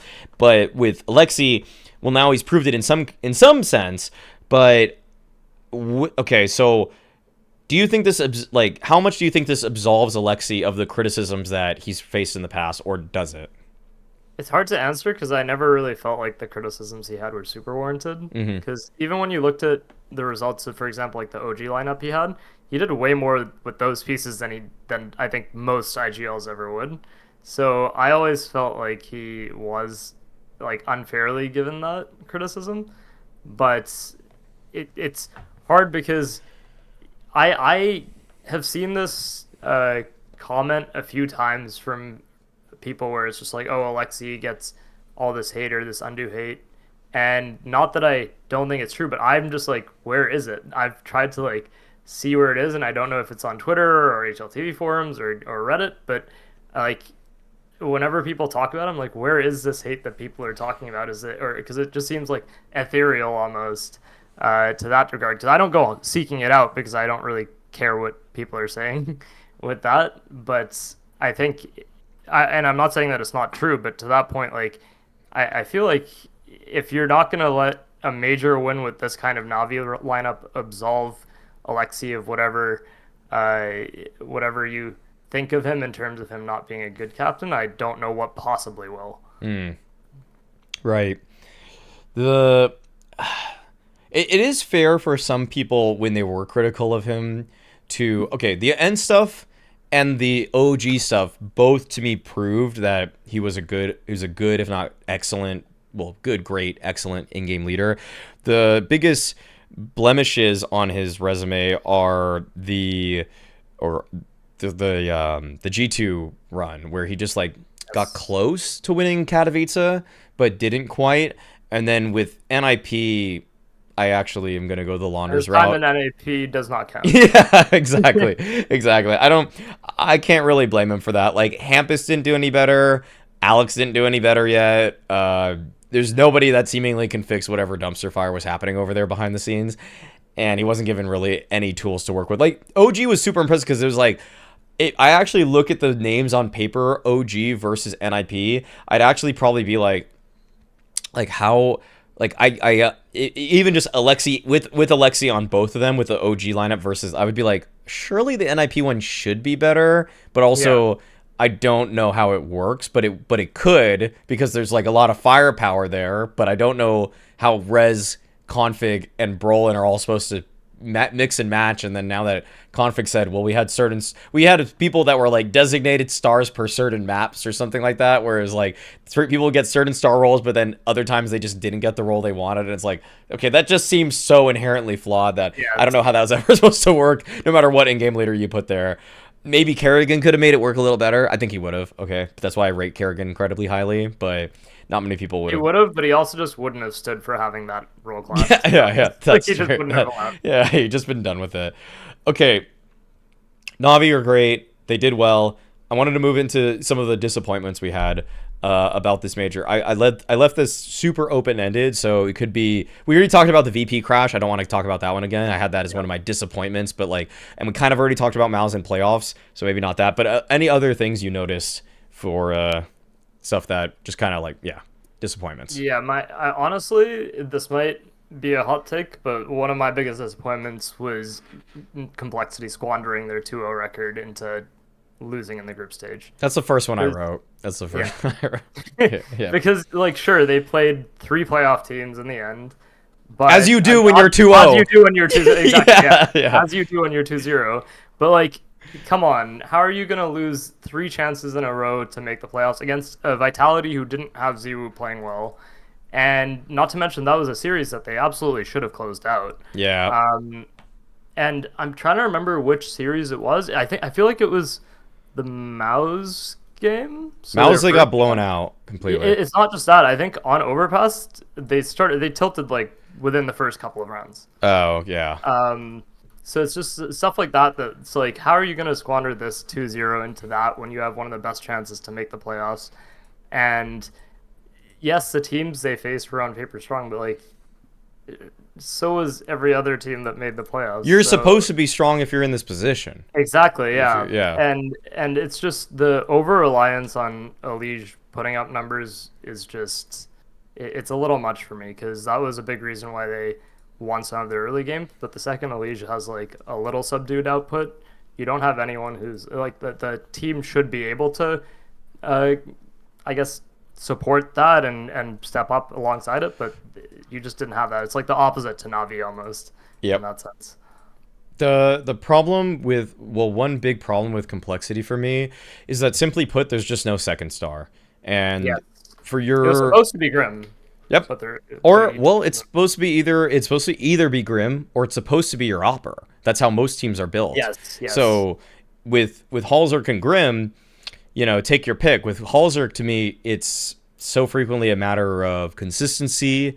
It's just, I feel like, actually, well, it's hard for me to even break down. I definitely need to look a little bit more at Halzerk demos to see what leads to this sort of pattern of inconsistency, because it's almost gotten to a point where, actually, one thing I did notice when I started looking at the stats before I've gone into the demos and broken it down, he doesn't actually get a ton of his kills with the op. He's like he's a little more on the hybrid side than like a purely traditional opper. I think he still has more op kills per round, though, than, say, like a Zywoo, but he's not nearly as much as like Monacy, Brokey, Jame type people. But other than that, I just feel like when I watch Halzerk, sometimes he's set up in those positions to hit a shot, and it's not like he even hits the super stupid 10 out of 10 difficulty shots either.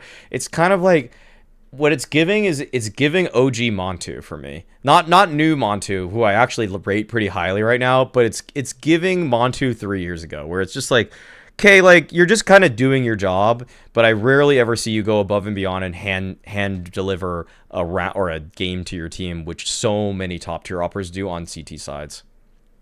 Yeah, I think the thing with Halzerk is sometimes I'll watch him and you see him make just all the right decisions to actually like take control of a round or a game, but then you just don't see that replicated across a series or across a tournament run, and I don't know where that consistency is going, because there are games I've watched him and I've been like, okay, he very clearly has a read of what's going on. He knows exactly how to take control or how to deny the other team executes or whatever. But then I don't know what changes to stop him from having that same impact game to game, but sometimes it does just disappear and I don't understand where it goes. And I think that's a big part of like what makes it really hard for complexity, because when you don't have that consistency in your upper, you're having to adjust your game plan so much that it's you're not going to have like something to adapt off of for the rest of your riflers.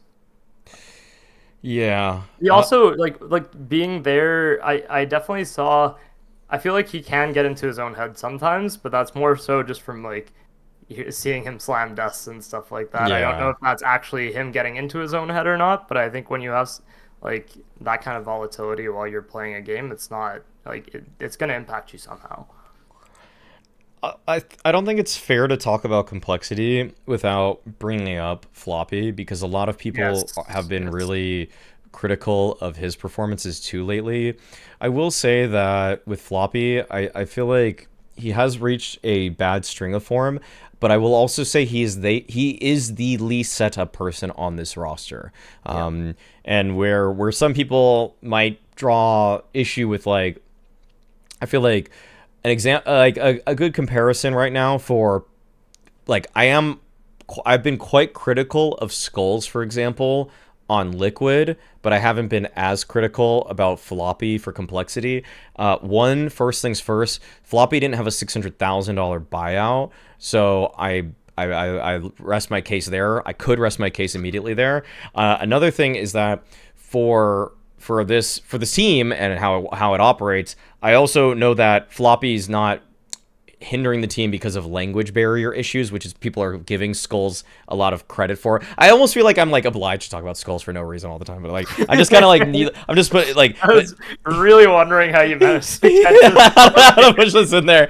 How to push that in there. Okay, I'm not gonna focus too much on that part of it. But it's just that Floppy hasn't been playing that well. Like it is what it is. But I also do think that it's a bit more of the symptom of the environment, as opposed to people who like Grim and Halzerk, who I would ask to step up before Floppy, because the team is designed thinking about even just the positions they play and the roles they play on the team in order to satisfy them more, not even beyond the fact that they are using more resources to try to make sure that Halzerk is finding some kind of output, some level of production, whereas Floppy, practically speaking, the only decent spot that Floppy plays on CT side is that he plays B like cave on Ancient, but every other map, practically, Grim is getting all of like the star rifler spots, unless AleksiB is getting the more star spot. Like for example, he's playing Dark on Anubis, or like the cave area on Anubis, which is where you put so many top riflers for teams right now. For Grim, and then he's also getting to play Cat or Short on Mirage. They do avoid Mirage obviously a lot, but then like for Overpass, he gets to be the B rotator. Like that's a spot where you're trying to put so many people where it's like it's all about decision making, and like Floppy's just stuck at Monster. Like Floppy has to stare at Monster, which is usually where you put your worst, like your Kerrigan. Like a Kerrigan would be there. Even like, I mean, Norbert's incredible now, but he plays B Monster. Like, there's a reason that they put him there at first until he became a specialist at it. So that's kind of why I direct the criticism in that direction. And I too, I'm really frustrated with complexity. But that's why when you mentioned like second star, I didn't say Halzerk immediately, and I said Grim because Halzerk at least, not that Grim doesn't take over games very occasionally, but like Halzerk, as I said, does have, like, if you watch him, he does have those games where he is able to take over. Grim's consistency is, I just don't know where it's gone, because the thing is, as you said, he's playing the second star rifler slots, or depending on the map. And when you have a player of his caliber, or at least what we saw before, and you have him not having the impact that a player in those positions should, then obviously you're going to have everyone else struggle. Like, Floppy's not going to be having, if he's in a 2v4 and then they just hunt him, he's not gonna, like, obviously he's not gonna have a ton of kills or a ton of deaths. Like, even so, like, if you look at Grim's stats for this year, he's at a 0.69 DPR and then a 1.01 rating and 0.99 impact. Like, that's for a second star rifler, that is extremely low. His kill death ratio is under 1.00. Like, yes. That's, yeah, if you're a team that's in the top 15, that just shouldn't be the case. Yeah, exactly. And another thing is that it feels more to me like, well, actually looking at it right now, like Floppy's stats aren't that good in general this year, but versus top opposition, it's kind of weird actually. He actually in 2024 he actually improves lightly versus the best opposition versus like top 50 versus top 30. And I'm not really sure what to make of that either, because it just, I don't know. I can't really. I'll say this. With complexity right now, the decision to keep the roster in the state that it's in, it's to me, it's like, Jason, like, I know you just spent a ton of money to buy this roster back, so I don't exactly expect you to make big blockbuster moves on top of the fact that it costs everything to buy this organization back.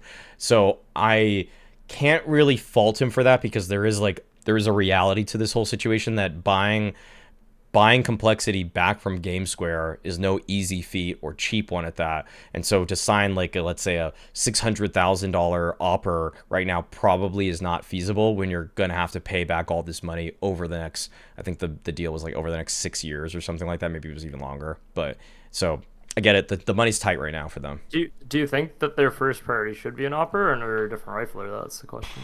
Yeah, that's a good question. That is a great question, because okay, if I had to pull the trigger somewhere, the only problem is that if you want the America spot in the RMR or for qualification, you kind of have to keep this trio, or you have to do something where you probably are keeping AleksiB, Grim, Floppy. You have to keep two. You have to keep like either 3, or you have to sub one out for someone from the Americas region. Yeah. So I don't really want to take anybody that badly from South America because of language barrier stuff. And then for the Americas region, I mean, there's a couple people that are okay in tier 2 right now, but that's why I think the easier move is just to replace Halzerk, just because you don't have to worry about the slot issue at that point. Yeah, that's fair. I think at least for riflers, you obviously have like Swisher and then Rek, who would slot in for like someone like Floppy. But it's just the question of like, yeah, it's who do you actually replace to keep those slots? And I don't know. I think the problem is that I don't know what opera they would get right now that wouldn't cost them a substantial amount that complexity would be able to pay.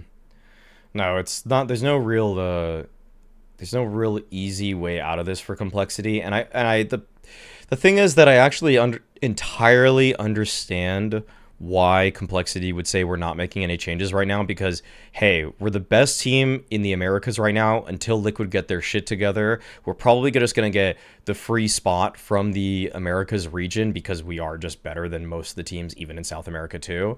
And at that point, well, what's the point of spending big on a move if all you're worrying about is the bottom line right now? Complexity are doing their job. If anything, they might even be making money. So that's a really good, other than obviously having to purchase the entirety of the org again, like from a sustainability factor, they're in a very good position. So I don't really think they feel like there's no real concern, because even though I know deep down the org, the players, and everybody wants to win championships, you're not in a bad spot, and you also run the risk of having a bad fit, of spending a lot of money. Like, what's the difference in return if you're still going to make it through the Americas RMR, but then now you just spent $600,000 to get you an opera who may be the difference maker to make you get to the playoffs, but is that even going to make you a ton of money on the financial side of it? Are you going to sell 1,000 more, like 10? Are you going to send 10,000 more jerseys, or send like one more sponsor that's going to change your life? The biggest thing with even trying to make a change to this team. That's why I was like, who do you like, whether you replace the rifle or an opera, because they're kind of doing what they can with what they have right now, and there isn't anything like they don't have. They're not necessarily not meeting expectations, but then I think the only thing that really puts an asterisk on that is that obviously you have AleksiB, who is a championship caliber player, and how long is he going to be satisfied not winning trophies when he's in the form that he is currently?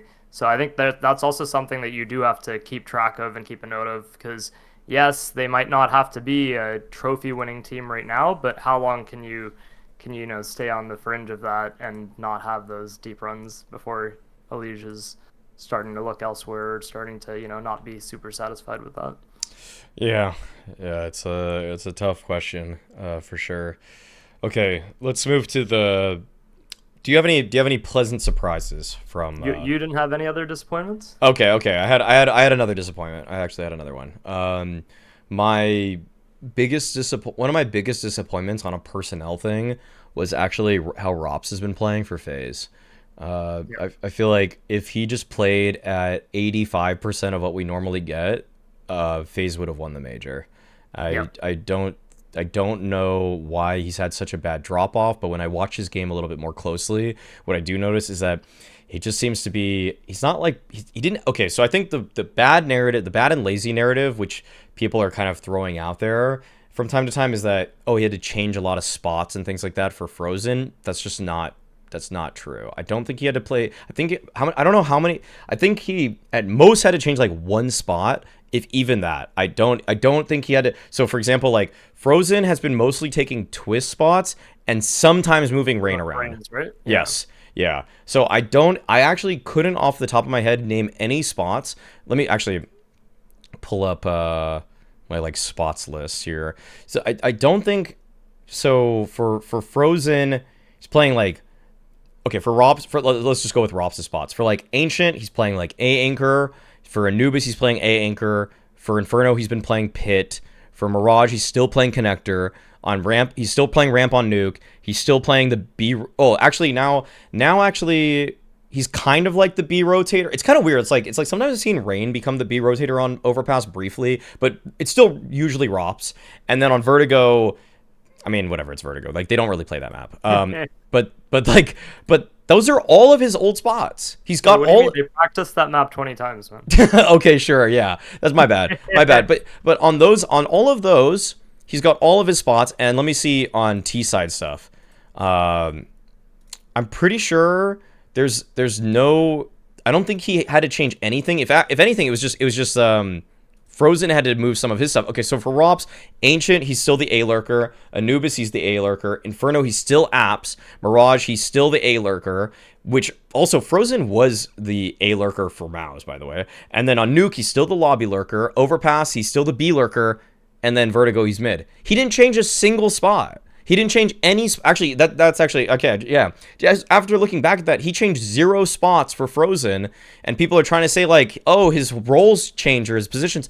Sure, maybe the timings in a round may have changed slightly because Frozen might move at a slightly different pace than what Twist used to do, but it doesn't mean like his spots are the same, and it was a drastic drop off from this like on this major. And so that's probably my biggest disappointment because I kind of loved to hate ropz because he was frustratingly consistent.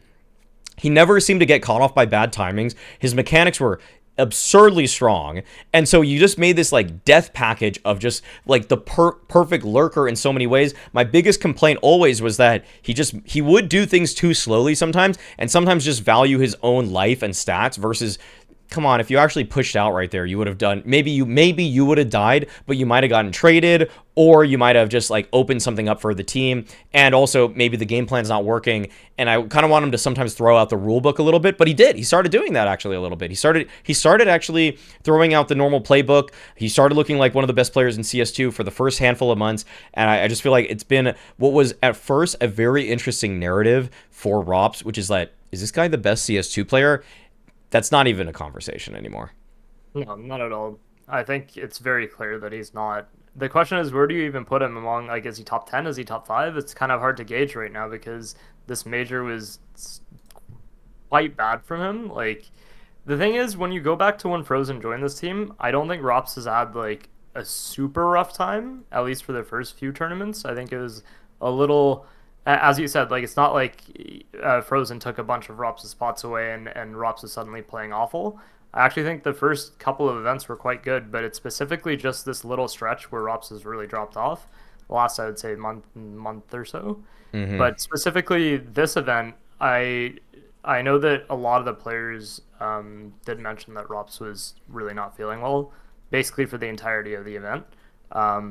Rain mentioned it in my interview with him, but also ropz did like no interviews for the entire event because he just felt quite bad. So that, I mean, it is a little abstract in that sense. It's not touching on how he's playing in game, but I think to the point where ropz, someone who actually does usually do interviews and wants to talk, was not interested in doing it at all. That kind of just does tell me that he's not super well. So that is like a bit of an asterisk on this performance specifically. The thing is, like, it's hard to say whether this is just, if he's gonna regress to the mean, or if this is gonna be his new level with Frozen in the team or not. Because I don't think, like, ropz is one of those players who just won't be satisfied with that. So I think this is more an outlier than anything. But that's not to say that his performance this major wasn't disappointing, because as you said, if he plays to like 85% of his level, they probably just win the whole thing.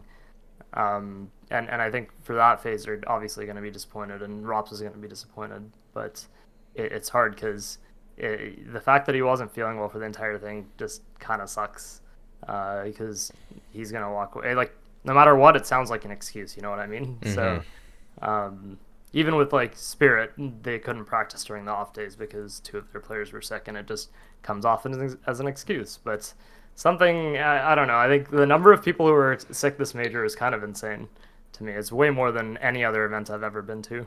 Why do you?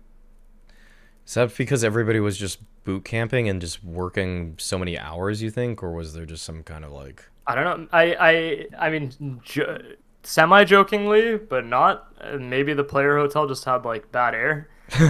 Yeah. Not even, because I think the you couldn't open the windows in the rooms or something. So I know that some people had their allergies acting up and stuff like that. Like whenever we were there, we had I think Harry and I both had some allergies. So I think in general, like, that could have played into it, whether maybe like ventilation wasn't good or whatnot. But I don't know, man. Like, people came to this major and they were already saying they weren't feeling like obviously you had Ziwu who wasn't feeling well, and I think Flame said Spinks wasn't feeling well, and Rain said he's been not feeling well since Sydney, basically, where he like was sick after Sydney, and he's still kind of sick since then. So I guess it's an ongoing thing for some people. So it's hard though, because when you're at the major and that's what you have to say, then Yeah. it ends up not being enough. You know what I mean? Like, it's not a suitable enough No, there's got to be. reasoning in the long term. Yeah, yeah. I mean, that's okay. I don't even know what else there is to really say then, other than that. If he was sick, then hopefully. I mean, really, I guess just hoping that whatever it is, just he feels better the next time around. So Yeah, that because 'cause I I mean, if you look yeah at his performances since Frozen, it's actually not that bad right as a whole. So it's not like he's dropped off significantly. He's not the best CS2 player like it seemed like he was before, right but and I don't think he will be if you have someone like Donk and Monacy playing the way they are. So totally it's just does FaZe need that to win titles? Not with Frozen, I don't think. no They just need I don't think so props to be like a little bit back to his like regular level. yeah. Do you have any more disappointments, or you want to Um, move to the pleasant surprises? I think we can move to the pleasant surprises. I don't think anything else stood out particularly for me. Okay. Okay. What pleasant surprise do you have? I mean, other than Navi winning the title, I would say, I mean, we talked a lot about that, so I think I'll leave that out just Mm-hmm. for the sake of not having to rehash anything. I think the fact that Eternal Fire made it to the playoffs was quite nice. I don't know if I'd necessarily say it was a surprise because they were, I think people were rating them relatively high coming into the major. Um, but the fact that they actually delivered on that after going down in I think the first stage, if I'm not mistaken, Mm-hmm.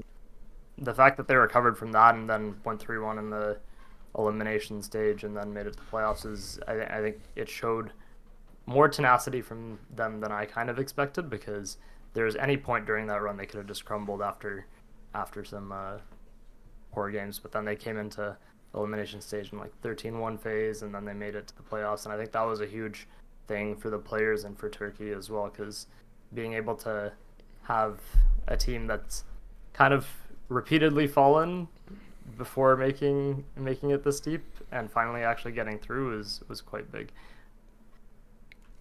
I am very glad that Eternal Fire is finding this kind of form this quickly because I kind of thought that at the around Katowice I said that I think they're just gonna make a top 8 at a major LAN, or not a major, in like an S tier LAN, and I didn't know that was gonna be the major, so it is a little bit of a surprise there, but it was kind of like in the realms of the prediction that I made, but it was to do it here is just fantastic because it's not just kind of like a top 8 at like a IEM Rio event or something where yeah it's technically an S tier LAN, but I think top 8 there doesn't even actually make it to the playoffs, you know, just like top 6 because of the bracket.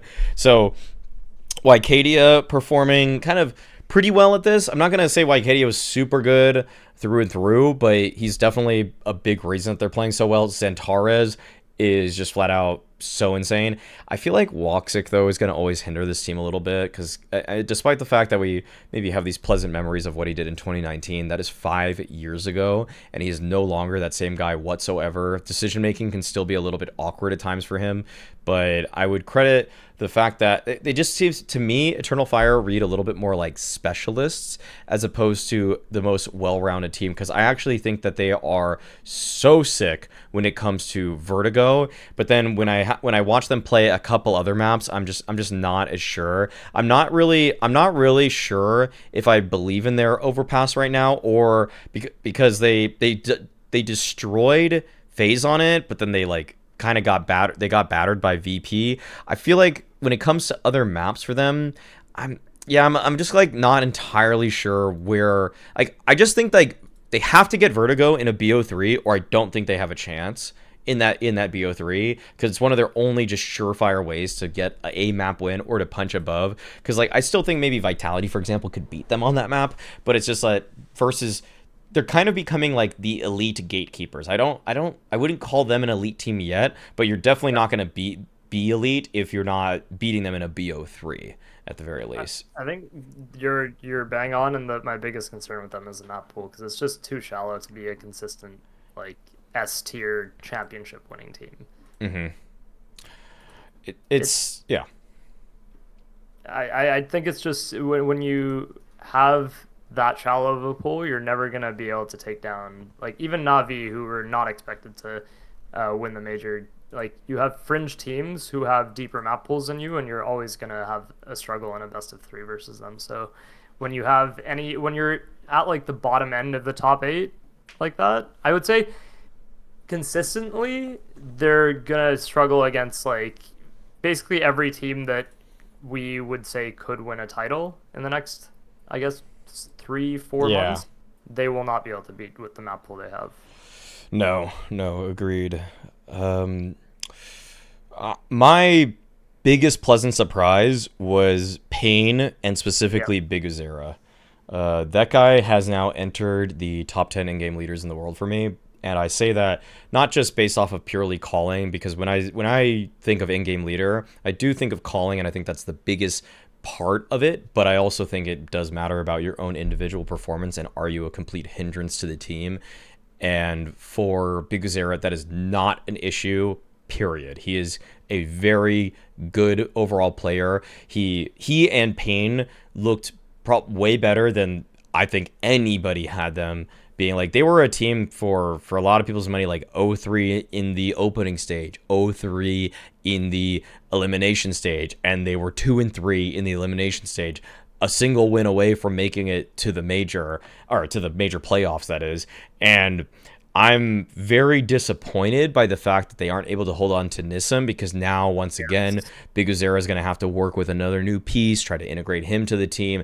And I mean, he's shown that he's able to do it. He did it here for this team, but at the same time, I just feel like, wow, like I'm just shocked. I'm just shocked at his reads in the mid round, at his ability to take opening fights and do it very strongly too. And also, I just feel like when I'm seeing, so the thing is, like, I am giving him more credit maybe than maybe I even need to, because when I see other people do smart things, like I saw Nissim make a lot of cool like mid round moves, I'm kind of like, is that Nissim, or is that the biguzera system that's helping him right now, or is it him calling it? And this is kind of where there's a little bit of fog of war here when we're making these claims about people. But for my money, I think a lot of this is down to biguzera, just because I've seen him play so many times against top tier teams, and it's just consistently, it doesn't matter what pieces does he have. Does he have Safe? Does he have Skulls? Does he have Nissim or himself? Like, he's always punching above his weight. And so now the consistent factor for me is him. So I just think that now he's entered the conversation as like one of the most valuable players out of South America. Him and Queserado got to be 1 and 2. yeah, I agree. I think Payne. It's not just this event either. Is that when you've seen biguzera at previous majors, previous tournaments in general, he's always been able to put up like decent numbers by himself. It's the thing is that he's had to rebuild this team as well coming into this major, and talking to him and even in the interviews, like it was a big effort on his part to actually like bring these guys up to scratch, and they are like new players who he has had to like kind of mold. So to your point on, is it biguzera or is it the players? I mean, yes, obviously in the micro bits of the game, the players are making their own decisions in those things, but a lot of that does come down into how biguzera has built them up and what he's taught them, especially with the lack of top tier experience that they have. So like it's very clear the amount of work he's put into this team and what he's able to do with these kind of players. The part that really sucks for me is that, man, we could have seen this guy on like Faria ages ago. We could have seen him on, I don't know, like if he had actually gotten the call up last after the last year with Payne, it would have been so good. But it feels like a bit of a waste because he'll never get to play alongside like Queserado, and we'll never actually be able to see his leadership and fragging kind of go in hand with that. We're gonna have to see him play in this Payne lineup, who are now gonna have to find a replacement for a player that they just made a deep run at the major with, a deep run for what was expected, obviously. And that really sucks because if they can't resolve this whole buyout thing with Sharks, I don't know, man. It's how long does the thing is like how long does someone like biguzera have left to do this again and again? Yeah. Because he's I think what 28, 27, 28 somewhere around there. Um, I think he's, and yeah, and he has 27, 28, yeah, 27, somewhere around there. 27, And he 27. has two kids, and it's like there's only a certain amount of time where you can like keep keep like rebuilding and keep doing that with young Brazilian talent before like there's a point where you have to kind of, uh, I guess, not cut off, but you're not gonna if you're not getting the call up to a team like Furia at that point, then what are you gonna do? You know what I mean? Like this player, this guy should have gotten the call up a while ago. And when you have him putting up this level at the major, and you go past this major, and you still know that he's just not gonna get that chance, it's kind of insane. Okay, I think that's ready to move on to the last topic here. Yeah. Okay, so this was just a late addition based off of what I heard in the Talking Counter podcast, where Sponge and Moses had talked to Valve employees about the fact that it was kind of weird when Chad brought this up, I'm not gonna lie, because he's like, oh, we gotta express this very delicately. I think that there aren't going to be RMRs anymore. It's like, there's like probably some context you could have factored in to make this a little bit more specific there. But I mean, if that's the case, and I think that when I listened to what their thoughts were on it, what I found, and I'll kind of like, I mean, like, I don't really know what there is to summarize from what they said if people hadn't listened to the podcast themselves, other than the fact that it's just kind of like, it seems like the tools that Valve are using, aka the ranking system that they have, is becoming the primary and perhaps sole determinant of who's going to be making it to, say, the major, what they might introduce, which might be a new sort of major qualifier thing or direct qualification to certain parts of the major. It's kind of it's kind of opaque right now. I can't really tell you for sure what it means that if you have a certain amount of points, you're going to go anywhere, and that it just hasn't been released by any means. But I think that one thing that was really like pretty obviously missed for this, which they never really brought up, was that I looked through all of the point rankings leading up into the major around like March, and I looked at like where people would be in that list, and really the main thing that I noticed is that you're just simply not, if you're not boot camping and playing tournaments in Europe all the time, you will be far lower on that list.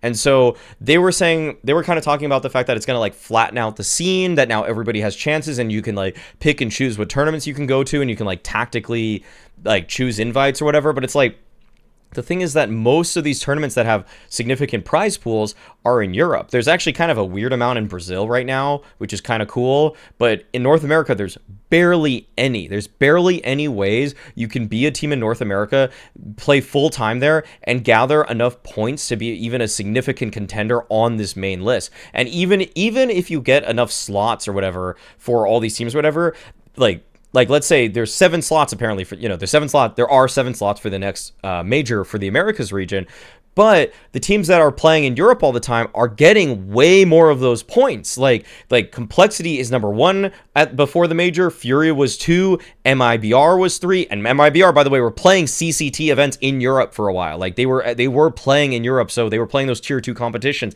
Then it was Liquid, then it was Imperial, and for teams that aren't getting those opportunities because they're not putting their own money in, it really closes what was supposed to be the most open possible circuit for the major. And what was such a great celebration of Counter-Strike is that you could be anywhere on the globe, and all you have to do is you make it, and it's like all in air quotes, all you have to do is you go through the open qualifier, the closed qualifier, you get flown out for your region's RMR, and you just have to play well at one single LAN. Boom, you're in the major, you make sticker money, all of a sudden you're at the top. But now, if you're a team, say, like Complexity, that has 3 people that would qualify you for the Americas region and have those spots, if you just spend all your time in Europe and just enter tier 2 European team, tier 2 Europe, or tournament, then you're always going to have a huge edge over teams that are just stuck in North America. Like, let's, for example, just take Boss. Let's say Boss, the North American ECL level team, if they just somehow pooled the funding to play in Europe and then go to CCT after CCT event, they might jump this ranking to the point where they might pass like Imperial, who are just playing in Brazil that whole time. Like, that to me is completely unfair. And because the ranking system has changed slightly, it's not entirely based off of prize earnings now, but it is still a factor. And if you are just playing more tournaments with more prize money, and even if you're coming in low positions, but these TOs are just throwing money at people that are entering those tournaments, then you're gonna actually make enough money or to qualify for whatever this new ranking is. And I just think that's a very short-sighted decision. There is some good with going with like moving away from RMRs. There is some good, so I'm not saying it's completely doom and gloom if they do this, but I'm just saying this is a counterpoint on it all. Yeah, I mean, the thing is, even before the major, we'd heard about this as a possibility. I think Stryker had mentioned it to me, or I don't know if you mentioned it on confirmed or anything. But this is something that I think Valve have hinted at before, or has been talked about before as a possibility, especially with the idea of like there being so many more events next year.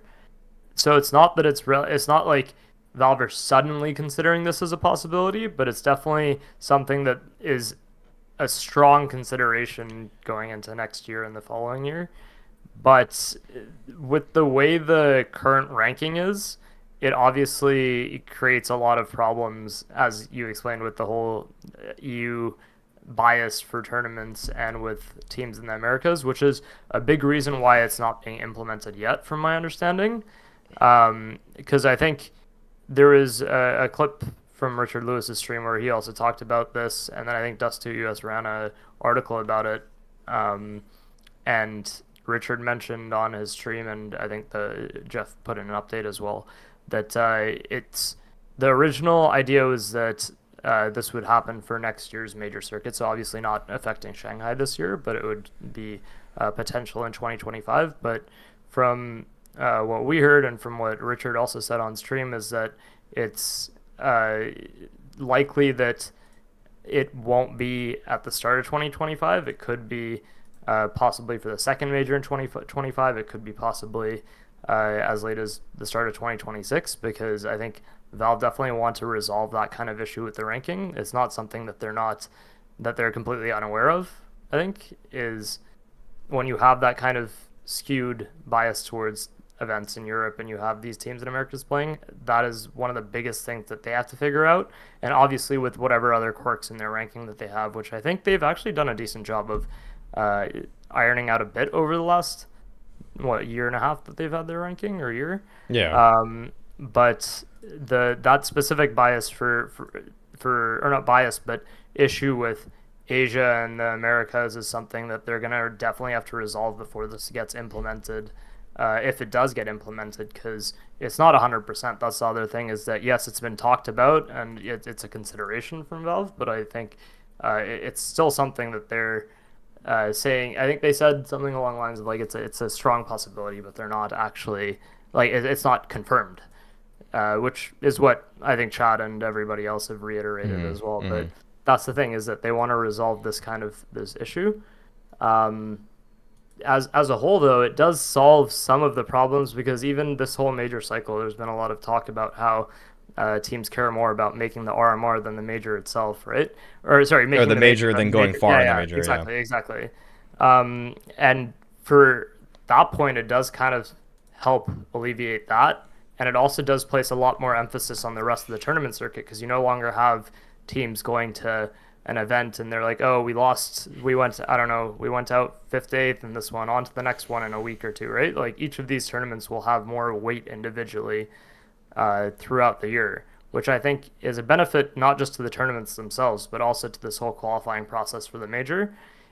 You are right in that it does unfairly skew stuff towards Europe just based on the way the current calendar is. Whether the calendar for 2025 2026 is kind of spreads those events out more, maybe that could help solve it. I don't know whether it will. Like, I have no idea where those tournaments are going to get hosted, but maybe that helps the problem a little bit. But again, this is there's so many factors going into this problem, for ranging from like where the tournaments are, from how Europe skewed the game has been, to how Valve calculates their ranking and how it'll account for these Americas and Asia spots, that there's so many factors that combine that it's so hard to tell where this is going to end up, if this actually ends up being the system.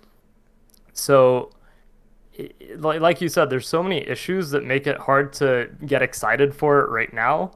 But I think as a whole, if those factors are properly dealt with, then I I prefer this to the RMR system because I think the RMR system unfairly weights one tournament for something making something as big as the major.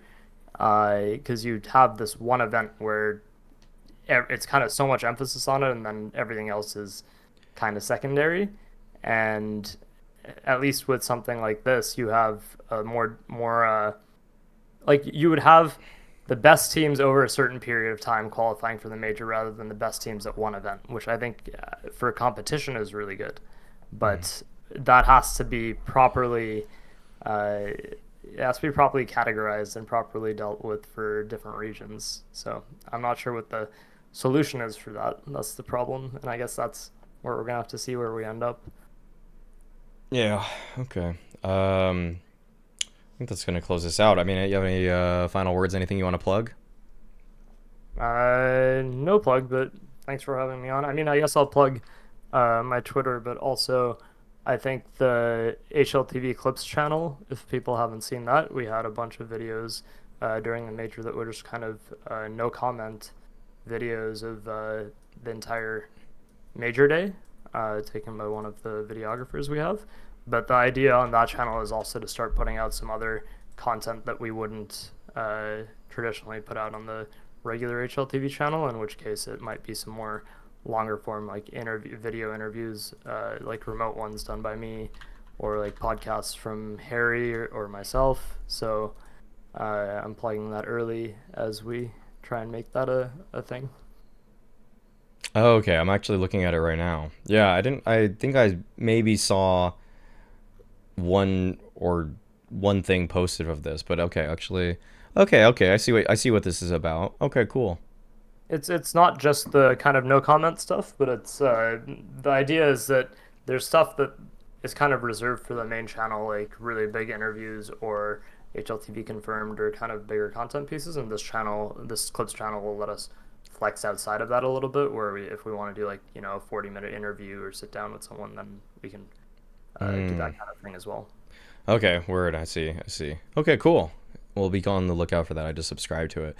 Sweet. Okay, thanks so much, Note, Hit for the coming on. notification bell as well. Huh? Try to hit the notification bell, etc. Always, always, always. All I'm getting is just a constant ring of notifications from many different sources. But yeah, thanks. Glad we got to have a 50% reunion of it server time post major here. So I'm sure that you'll be coming out with more articles, but everybody be sure to follow him on Twitter, and and yeah, check out the HLTV Clips channel too on YouTube. So some good stuff. It seems like they're cooking over there. Peace, everybody. That's going to be another episode of the Mauisnake Show. So as always, being toxic is a choice.